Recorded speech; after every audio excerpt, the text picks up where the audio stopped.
Dans le livre de Lean Startup, Eric Ries parle de deux types d'entreprises. Il parle d'abord d'un type d'entreprise ancien qui essaye toujours de produire le produit le plus parfait possible, un produit excellent, et de le lancer sur le marché après des mois et des mois de préparation et des mois d'amélioration en interne, dans le secret de l'entreprise. Et en général, ce genre d'entreprise, ce premier type d'entreprise, les produits qu'elle lance ne fonctionnent pas. En général, les produits qu'elle lance, dans la plupart des cas, ne correspondent pas à ce que les clients veulent vraiment. Et quand ils le lancent sur le marché, ça fait un flop. Et il parle ensuite d'un deuxième type d'entreprise, qu'il appelle de Lean Startup, qui sont des entreprises qui vont plutôt lancer un premier produit qui sera pourri, qui sera totalement imparfait, mais qui sera un produit qui sera lancé très rapidement. Et petit à petit, ce produit va avoir des feedbacks négatifs, les clients vont se plaindre de ce produit, et donc l'entreprise va pouvoir l'améliorer petit à petit, jusqu'à ce qu'elle puisse faire un produit parfait.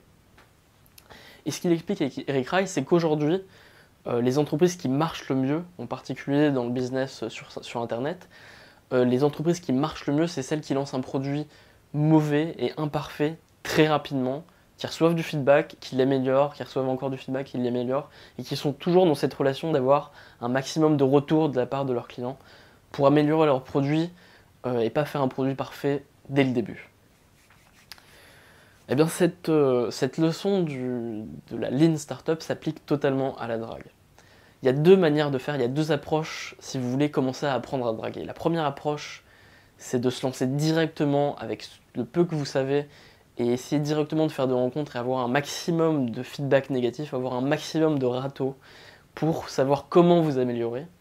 Et la deuxième approche, et c'est celle que la plupart des gens choisissent, c'est de se préparer dans un premier temps, c'est de faire un maximum de développement personnel, c'est de faire du sport, c'est de lire plein de livres, d'améliorer sa voix, d'améliorer son langage personnel, d'améliorer son langage corporel, pour faire en sorte que quand vous vous lanciez, vous ayez aucun rejet, aucun râteau.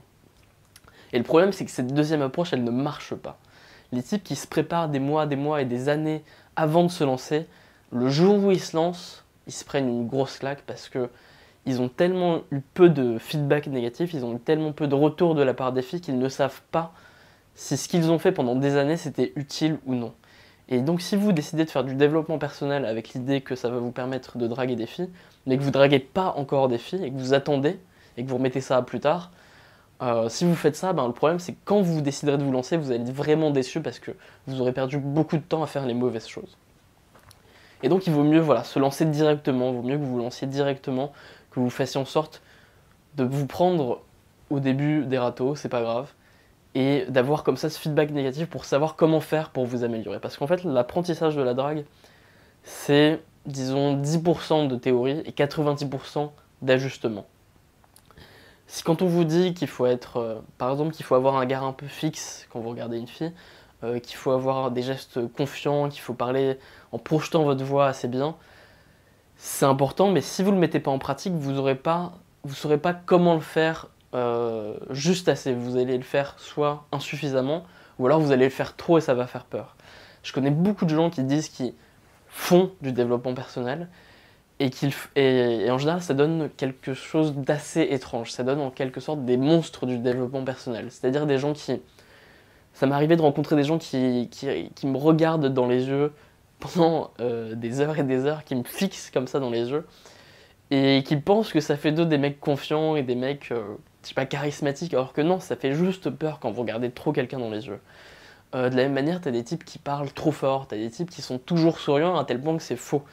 Et le point commun de ces différentes personnes, c'est qu'en général, ils font beaucoup de développement personnel, mais par contre, ils draguent très peu, et ils n'ont pas ce feedback négatif qui leur aurait permis de savoir si ils en font trop ou pas assez. Et donc c'est très important que vous vous lanciez pour avoir ce feedback très rapidement. Parce que sinon vous allez faire du développement personnel dans le vide, vous allez lire de la théorie dans le vide, et vous ne saurez pas quand est-ce que vous dépassez les limites. Et voilà, la drague, c'est vraiment le meilleur moyen de mettre en application votre développement personnel, parce que ça vous force, les filles vous forcent à être sincères, les filles vous punissent quand vous appliquez une nouvelle technique, mais que vous le faites de manière pas authentique, pas de manière sincère, elles vous punissent en vous rejetant. C'est-à-dire que si vous êtes un peu trop énergique et que vous allez dans tous les sens, elles vont vous rejeter. Si vous n'êtes pas assez énergique, elles vont vous rejeter. Elles vont vous forcer à trouver ce niveau d'énergie avec lequel vous êtes à l'aise, avec lequel vous êtes authentique. Et voilà, il y a peu de domaines qui vous forcent à avoir ce feedback négatif quand vous essayez d'améliorer votre attitude. Si par exemple vous faites peut-être de la vente, vous allez peut-être pouvoir aussi faire du développement personnel de manière efficace, parce que vous allez voir que voilà, vous allez plus ou moins vendre. Si vous faites de la politique aussi, vous pouvez faire du développement personnel avec un feedback négatif. Parce que vous allez voir que les gens vont peut-être plus ou moins voter pour vous. Mais l'idéal, c'est vraiment la drague, parce que dans la drague, les filles ne vous pardonnent pas la moindre once d'insincérité.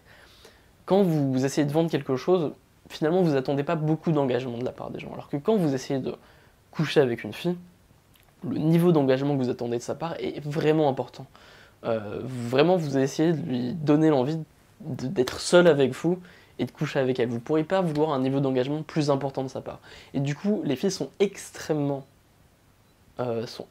exigeantes sur votre sincérité. Elles vont vraiment vous punir et vous remettre sur le droit chemin si vous en faites un peu trop ou si vous en faites pas assez. Au niveau de votre voix, au niveau de votre langage corporel, au niveau des mots que vous utilisez.